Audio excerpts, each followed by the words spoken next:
함께 봉독할 은혜의 말씀은 누가복음 17장 1절로 19절의 말씀입니다. 누가복음 17장 1절로 19절의 말씀을 우리 같이, 오늘은 주님의 음성입니다. 예수님의 음성을 다 같이 받들어 봉독합니다. 예수께서 제자들에게 이르시되 실족하게 하는 것이 없을 수는 없으나 그렇게 하는 자에게는 화로다. 그가 이 작은 자 중에 하나를 실족하게 할진대 차라리 연자 맷돌이 그 목에 매어 바다에 던져지는 것이 나으리라. 너희는 스스로 조심하라. 만일 내 형제가 죄를 범하거든 경고하고 회개하거든 용서하라. 만일 하루에 7번이라도 내게 죄를 짓고 7번 내게 돌아와 내가 회개하노라 하거든 너는 용서하라 하시더라. 사도들이 주께 여짜오되 우리에게 믿음을 더하소서 하니 주께서 이르시되 너희에게 겨자씨 하나일 만한 믿음이 있었더라면 이 뽕나무더러 뿌리가 뽑혀 바다에 심겨라 하였을 것이요 그것이 너희에게 순종하였으리라. 너희 중 누구에게 밭을 갈거나 양을 치거나 하는 종이 있어 밭에서 돌아오면 그더러 곧 와 앉아서 먹으라 말할 자가 있느냐? 도리어 그더러 내 먹을 것을 준비하고 뒤를 띠고 내가 먹고 마시는 동안에 수종 들고 너는 그 후에 먹고 마시라 하지 않겠느냐? 명한 대로 하였다고 종에게 감사하겠느냐? 이와 같이 너희도 명령받은 것을 다 행한 후에 이르기를 우리는 무익한 종이라. 우리가 하여야 할 일을 한 것뿐이라 할지니라. 예수께서 예루살렘으로 가실 때에 사마리아와 갈릴리 사이로 지나가시다가 한 마을에 들어가시니 나병 환자 10명이 예수를 만나 멀리 서서 소리 높여 이르되 예수 선생님이여 우리를 불쌍히 여기소서 하거늘 보시고 이르시되 가서 제사장들에게 너희 몸을 보이라 하셨더니 그들이 가다가 깨끗함을 받은지라. 그 중에 한 사람이 자기가 나은 것을 보고 큰 소리로 하나님께 영광을 돌리며 돌아와 예수의 발 아래 엎드려 감사하니 그는 사마리아 사람이라. 예수께서 대답하여 이르시되 10사람이 다 깨끗함을 받지 아니하였느냐? 그 9은 어디 있느냐? 이 이방인 외에는 하나님께 영광을 돌리러 돌아온 자가 없느냐 하시고 그에게 이르시되 일어나 가라. 내 믿음이 너를 구원하였느니라 하시더라.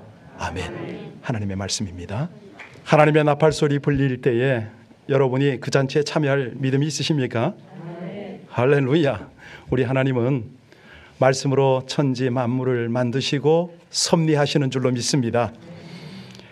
사실요, 우리가 이 하나님의 경륜, 말씀, 약속, 이것을 믿는 믿음의 고백은 너무너무 중요하지 않습니까?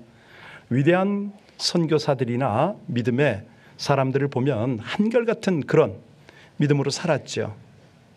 윌리엄 캐리의 말이 생각이 나는데, 우리 하나님으로부터 큰 것을 기대하라.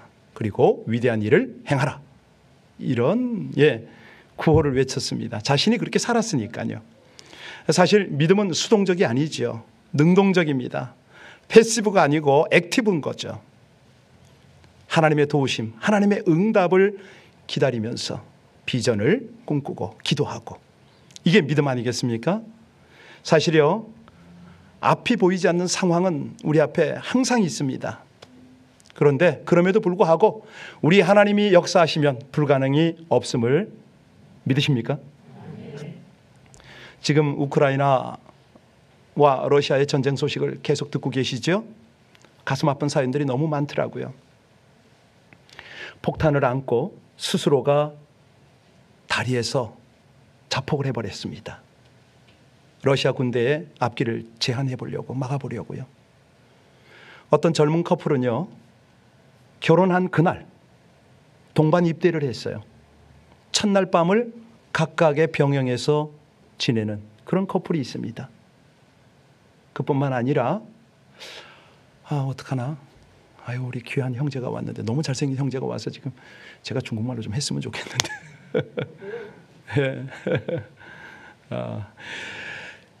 중요한 거는 이 우크라이나의 사태 가운데 정말 하나님께서 무엇을 말씀하시는가 우리가 주목을 해야 되잖아요.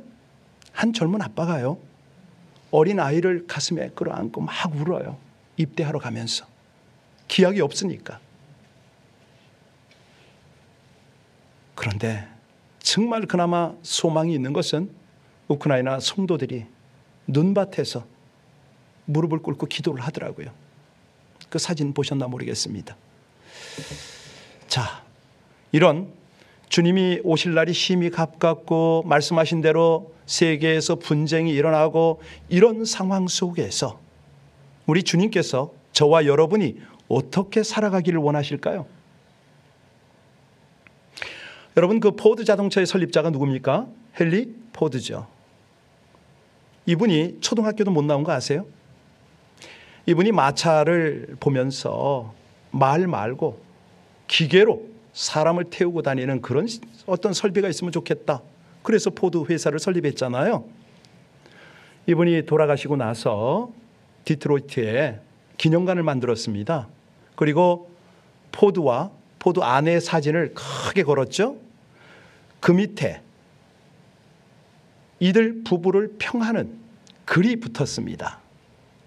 예, 포드 사진 밑에는 꿈꾸는 자다, 더 드리머라고 썼어요. 부인 사진 밑에 뭐라고 썼는지 혹시 아시겠어요? 자, 꿈을 꾸면 그 다음에 따라가야 되는 게 뭐죠? 믿음이잖아요. 그래서 부인 사진 밑에는 더 빌리버라고 돼 있어요. 믿음의 사람이다. 그러니까 지금 우리 앞에 놓여 있는 이 환경들, 여러분들이 차마 말 못하고 있는 모든 문제들, 인간관계들, 뭐 질병이 됐던 경제 문제가 됐던 모든 것들을 해결하기 위해서는 꿈을 가지려는 거죠. 믿음을 가지려는 거죠. 우리 주님이 마태복음 9장 29절에서 분명히 말씀하십니다. 너희 믿음대로 될지어다. 믿음대로 될지어다. 오늘 주제거든요. 오늘 본문을 보시면 우리 예수님께서 우리의 믿음의 지침을 말씀을 하시는 내용입니다. 먼저 1절부터 2절까지를 읽고 본문 속으로 좀 들어가 볼까요? 우리 1절에서 2절입니다. 같이 읽습니다. 예수께서 제자들에게 이르시되 실족하게 하는 것이 없을 수는 없으나 그렇게 하는 자에게는 화로다. 그가 이 작은 자 중에 하나를 실족하게 할진대 차라리 연자맷돌이 그 목에 매어 바다에 던지는 것이. 어떤 느낌이 드세요? 좀 말씀이 좀 격하지 않나요? 겁나지 않나요? 예, 그렇습니다. 기독교는 공의와 사랑이라는 양날이 선 날쌘 검을 가리킵니다. 우리 하나님 그걸 분명히 하세요. 분명히 우리를 사랑하시는데 그 사랑에는 공의가 전제가 되는 거죠. 여기 실족게 한다는 말이 나왔잖아요. 실족게, 어떻게 하면은 이 실족하게 되는 거죠? 무례할 때, 함부로 말할 때, 악하게 행동할 때, 그럴 때 연약한 사람들은 실족을 합니다. 그러니까 다른 사람의 믿음을 저해한 결과가 실족이잖아요. 작은 자 하나, 초신자 하나를 실족하게 하는 것은 무슨 말이냐면 우리 주님의 사역을 무력화시키는 거거든요. 우리 하나님이 해야 하시는 구원 사역을 대적하는 행위거든요. 그래서 우리 주님 분명히 말씀하십니다. 내 백성을 실족해 하면은 너에게 화가 있을 것이다. 경고를 하셨죠. 자, 그런데 그리고 나서 뭐라고 그러시냐면 그래도 그렇게 악한 짓을 했어도 회개하면 용서해야지. 아니, 앞뒤가 다른가요? 왜 이런 말씀을 하실까요? 주님의 말씀에 그 마음의 의도가 뭐죠? 영혼의 소중함입니다. 영혼이 소중하니까 실족시키지만 안 돼. 설령 어떤 사람이 실족을 시켰다 하더라도 회개하면 용서해야 돼. 이 말씀을 하시잖아요. 3절 같이 보겠습니다. 3절 말씀입니다. 너희는 스스로 조심하라. 만일 내 형제가 죄를 범하거든 경고하고 회개하거든 용서하라. 이 말씀이 와 닿으세요? 범죄한 자에게는 하나님이 공의로운 심판을 하세요. 그런데 회개하면요, 용서하시는 거죠. 그러니까 용서라는 것이 뭐냐면 예수님의 사랑이라는 거예요. 그게 어떤 사랑입니까? 생명을 포용하는 사랑입니다. 왜냐하면 당신이 창조하셨으니까. 하나하나 귀하지 않은 것이 없죠. 무가치한 사람은 단 한 명도 없습니다. 그래서 회개하면 누구든지 용서를 받아야만 됩니다. 자, 4절에 보면요, 몇 번을 용서하라고 그랬습니까? 7번이에요. 그런데 그 앞에 하루에 라는 말을 빼놓으시면 안 되죠. 하루에 7번이라도 내게 죄를 짓고 7번 내게 돌아와 내게 회개하노라 하거든. 너는 용서하라. 용서. 여러분, 쉬울까요? 한 번만 나한테 악하게 해도 우리는 용서가 안 되잖아요. 안 보잖아요. 그런데 어떻게 7번이나, 그것도 하루에 그렇게 나한테 못된 짓을 하는데 저를 어떻게 용서하죠? 결코 쉽지 않을 겁니다. 나에게 악을 행하는 일을 어떻게 쉽게 용서합니까? 자, 그런데요, 여기서 우리가 깨달아야 할 것이 있습니다. 여러분에게 질문 하나 할까요? 좀 심각한 질문인데 정직하게 대답해 주시면 좋겠습니다. 여러분에게 용서할 자격이 있다 없다? 용서할 자격이 없습니다. 왜 그런지 아세요? 내가 용서 못 받을 죄를 지은 죄인이었기 때문에 그렇습니다. 주님 앞에, 세상 앞에, 많은 사람 앞에 용서받지 못할 죄를 한두 번 지은 거 아니거든요. 그래서 우리는 용서를 하고 말고가 아니고요, 그저 있다면 권리가 있어요. 선택을 할 권리가 있다, 이 말입니다. 주님이 우리를 용서한 것처럼 우리가 어떻게 용서합니까? 깨끗하게 용서할 수도 없어요. 그저 내가 용서를 택하겠습니다, 이거밖에 없어요. 이거밖에는. 용서는 하나님이 하시는 거잖아요. 제자들이 이걸 깨달았어요. 사도들이 이걸 깨달았어요. 그래서 이 말씀을 딱 듣고 나니까 자기들 속에는 이런 믿음이 없거든요. 그래서 부탁하는 게 5절 아닙니까? 주님께 뭐라고 부탁하는가 5절 한번 볼까요? 5절 같이 읽습니다. 사도들이 주께 여짜오되 우리에게, 어떠세요? 솔직한 표현 아닙니까? 우리 안에는 이런 믿음이 있나요? 7번씩 용서가 되나요? 안 되잖아요. 우리도 똑같이 주님 믿음 좀 주셔야 제가 이거 가능할 거 아닙니까? 이 얘기를 해야죠. 만약에 실감이 안 나면 지금부터 설명하는 4단계의 믿음 중에 여러분이 어느 단계에 있는가 확실하게 대답을 하셔야 됩니다. 그냥 넘어가면 안 됩니다. 첫 번째, 사람에게 있는 4가지 유형을 지금 설명하는데, 첫 번째 믿음은요, 지식과 이성으로만 믿는 믿음이 있습니다. 하나님 알아요. 성경 알아요. 기도도 해요. 어떤 때는 막 남에게 막 복음도 전해요. 그런데 가슴은 싸늘합니다. 감정이 메말랐어요. 논리적이고 합리적이고 머리가 이해되는 것만 가지고 인정하는 그런 믿음. 혹시 여러분들 이 믿음 아닌가요? 이런 사람은요, 지식으로만 믿어요. 그리고 내 믿음만이 지적이고 바른 신앙이라고 이렇게 생각을 해요. 첫 번째 믿음의 유형을 설명했습니다. 두 번째 믿음, 감정은 있는데 지식도 이성도 없는 믿음이 있어요. 순간적으로 빠져요. 설교를 듣다가 아멘 그러고서 그냥 확 빨려 들어와. 그런데 분간이 안 돼. 금방 뜨거워졌다가 금방 식어지는 소위 냄비 신앙임. 쉽게 결단해요. 순간적으로 맹세하는데 아주 감상적이에요.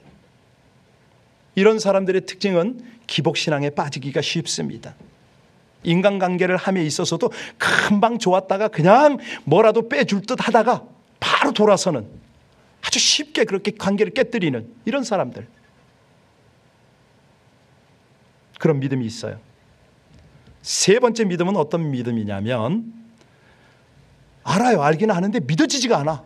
왜 이렇게 안 믿어지나 고민하는 사람이 있어요. 일부 예배를 마치니까 세 번째 믿음의 사람이 좀 많다고 그러더라고요. 지식적으로 감성적으로 받아들여지지가 않는다는 거예요. 이게 아니, 마음이 간절해, 믿고 싶어. 근데 영 믿음이 가질 않아.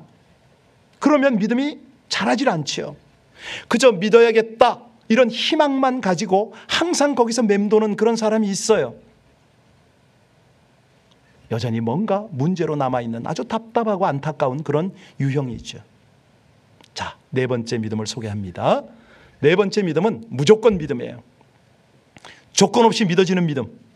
이성적으로, 논리적으로, 합리적으로 생각을 하자면 도저히 믿을 수가 없는데, 모르는 것도 많고 아직 불확실한 것도 굉장히 많은데 그냥 믿어지는데, 이걸 어떡합니까?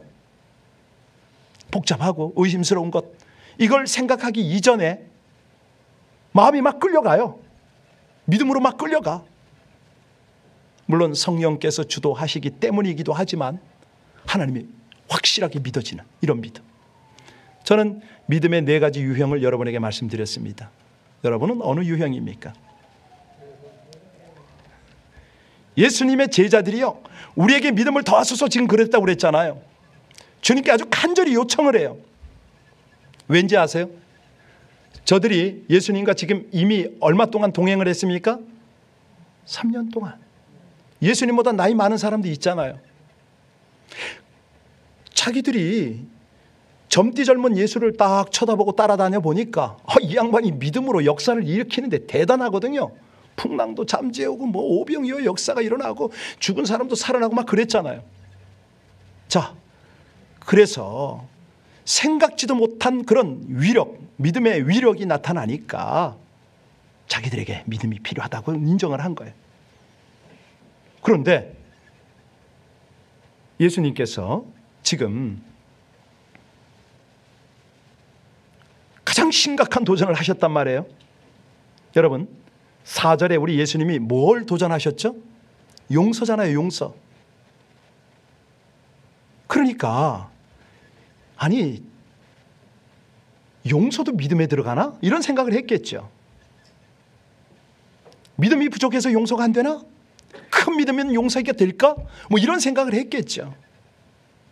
자, 그러면 제자들의, 사도들의 요청에 우리 예수님이 무슨 말씀을 하시는가? 굉장히 중요하겠죠? 6절 봅니다. 6절 같이 읽겠습니다. 주께서 이르시되 너에게 겨자씨 한 알만한 믿음이 있었더라면 이 뽕나무더러 뿌리가 뽑혀 바다에 심겨라 하였을 것이요. 그것이 너희에게, 예수님 지금 뽕나무 뽑아서 던지랍니까? 왜 이 말씀을 하셨어요? 이 말씀의 의도가 뭐예요? 성경을 볼 때 말씀을 주목해야 되지만 주님의 마음을 읽으려고 그런 자세로 말씀을 주목해야 됩니다. 여기 보면은 예수님께서요, 이 제자들의 요청을 수정해 주고 있습니다. 잘못된 믿음관을 지금 바꿔주고 있어요. 너희들은 눈에 드러나는 믿음의 크기를 더 원할 필요가 없다는 거예요. 어떤 믿음만 가져도 된다? 그렇습니다. 그러니까 예수님이 지금 말씀하시는 것은 믿음의 양이 아니라 믿음의 질이죠. 믿음의 생명을 말하는 거예요. 지금 이걸 깨달아야 됩니다. 적은 믿음을 키워라 이 차원이 아니고요, 네 안에 믿음을 가지려면 생명력 있는 작은 믿음이라도 정말 진정한 믿음을 가져라 이 말 아닙니까? 믿음의 양에 대한 것이 아니라 믿음의 질에 대한 말씀을 하십니다. 왜 이 말씀을 하실까요? 여러분 한번 생각해 보세요. 자, 불평 많은 믿음이 커지면 뭐가 되죠? 말할 것도 없잖아요. 아니, 불평이 많은데 평소에 믿음이 커지면요, 불평만 할 거 아닙니까? 네.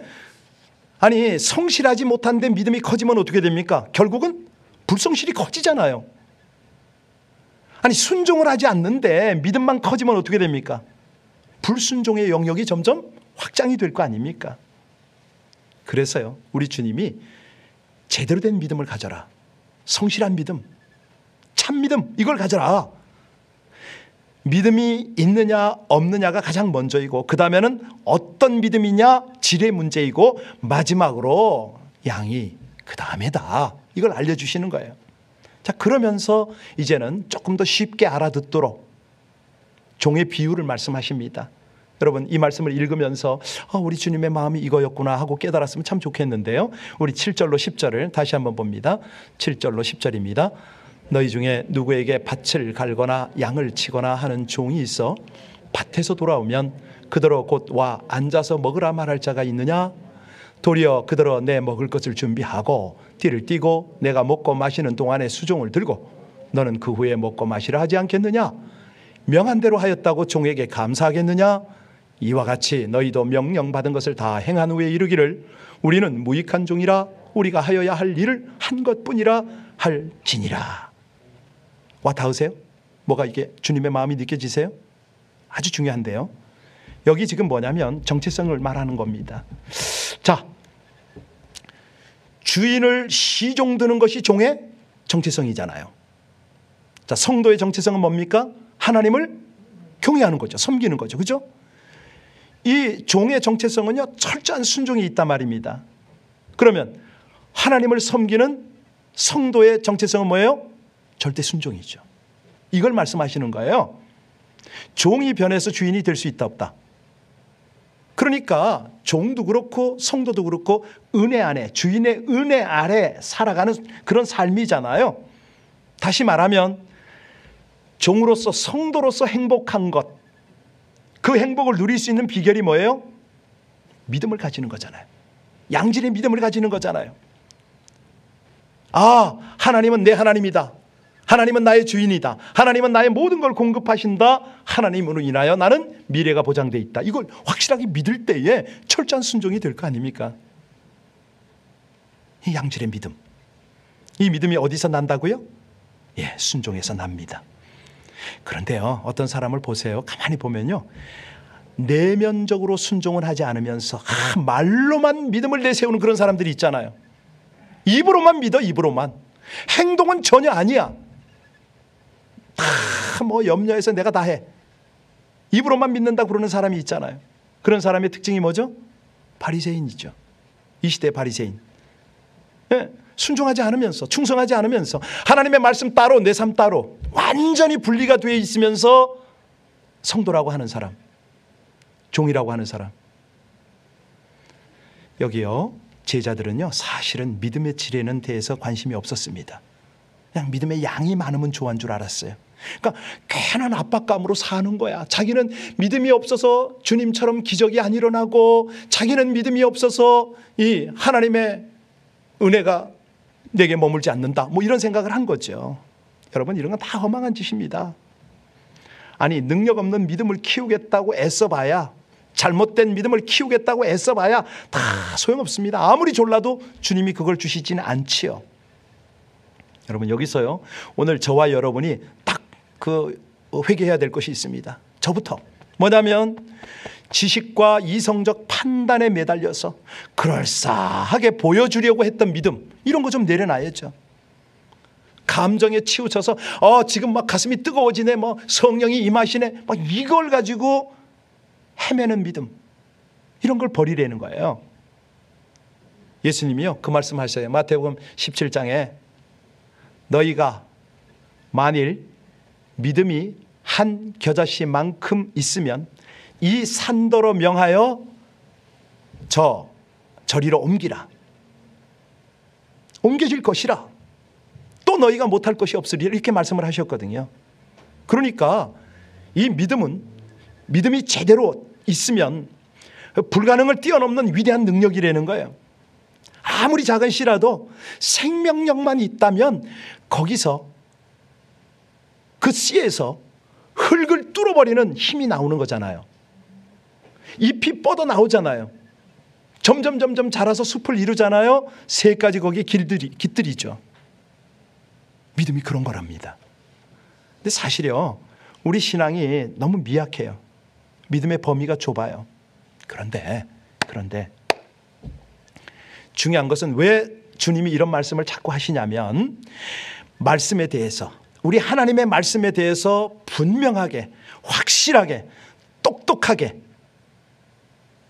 믿는, 순종하는 분량이 요만큼만 있어도 산으로 옮긴다는 거죠. 자, 이제 11절부터 마지막 19절까지는요, 믿음의 실제를 보여주시는 그런 내용이거든요. 한번 볼까요? 예수님이요, 사마리아 갈릴리 어떤 마을에 들어갔습니다. 그랬더니 나병 환자들이 따라오면서 소리를 치고 난리 났어요. 고쳐달라고. 우리 13절, 14절 같이 읽겠습니다. 14절입니다. 13절부터 소리 높여 이르되 예수 선생님이여 우리를 불쌍히 여기소서 하거늘. 14절 보시고 이르시되 가서 제사장들에게 너희 몸을 보이라 하셨더니 그들이 가다가 깨끗함을. 여러분, 짧은 구절인데 여러분들의 상상력을 동원해야 할 필요가 있는 거죠. 그렇죠? 자, 예수님이 안수했다 안 했다? 기도해 주셨다 안 해 주셨다? 네. 14절을 보세요. 어떤 상황이에요? 그냥 말씀만 하셨어. 제사장에 가서 보이라는 거야. 그러면 뭐가 필요해요? 믿음이 필요하죠. 반응을 해야 될 거 아니에요. 아니, 너희가 고침을 받았다 이 말씀을 한 것도 아니고 그 환부에 손을 얹어서 안수한 것도 아니잖아요. 그냥 가서 보이래. 그러면 그들에게 뭐가 필요했어요? 그렇습니다. 순종이 치유를 가져와요. 순종이 뭘 가져온다고요? 그렇습니다. 그런데 여기서 아주 중요한 메시지가 있어요. 자, 몇 명이 치유를 받았죠? 근데 몇 명이 돌아와서 감사를 표현했어요? 이 한 명이 사마리아 사람이잖아요. 그죠? 이방인이에요. 나머지 9명은 유대인이란 말이에요. 기가 막힌 거죠. 기가 막혀요. 물론 뭐 유대 율법에 보면 제사장에게 먼저 보여야 되는 그런 것도 있지만 더 중요한 건 뭐냐면 이 믿음에 대한 반응인 거예요. 한 명만 돌아와서 예수님 발 앞에 엎드려서 감사를 표현한 거죠. 여러분, 아까 저는 믿음의 순종이 치유를 가져옵니다 이 말씀을 드렸는데 이제는 하나 더 추가하겠습니다. 치유는 감사를 통해서 완성이 됩니다. 뭐라고요? 예, 그렇습니다. 기적은, 능력은 감사를 통해서 완성이 됩니다. 자, 18절에 보세요. 우리 예수님이 뭐라고 말씀하십니까? 18절 말씀 같이 보겠습니다. 이 이방인 외에는 하나님께 영광을 돌리러 돌아온 자가 없느냐. 우리 예수님은 안 보고도 다 아셨잖아요. 다 치유받은 걸 아셨어요. 그죠? 그런데 9명은 몸의 치유를 받았어요. 그런데 감사할 줄을 몰랐어요. 여러분, 여기서요, 여러분들이 이 18절 말씀을 보고 아유, 우리 예수님도 자기 공치사 하시나 혹시라도 이런 생각 가지지 마시기 바랍니다. 이 말씀의 뜻이 뭐죠? 잘 한번 헤아려 보세요. 왜 예수님이 이 말씀을 하셨을까요? 지금 예수님이 뭘 의도하시는 거예요? 예수님의 치유는요, 그들의 몸 치유뿐만 아니라 그들의 마음 치유에 관심 있는 거 아세요? 감사하러 돌아오면 뭐까지 치유받아요? 마음까지 치유받는 거예요. 이거 지금 말씀하신 거 아니에요? 그렇죠. 9사람은 몸의 치유는 받았지만 감사할 줄 몰라서 그 마음 치유는 받지 못했던 거죠. 여전히 병든 마음으로 살아갈 수밖에 없었던 것입니다. 아니, 그런 근거가 어디 있냐고요? 있고 말고요. 우리가 치유의 근원이신 주님께 감사로 믿음을 표현드리면 바로 이어지는 게 뭐죠?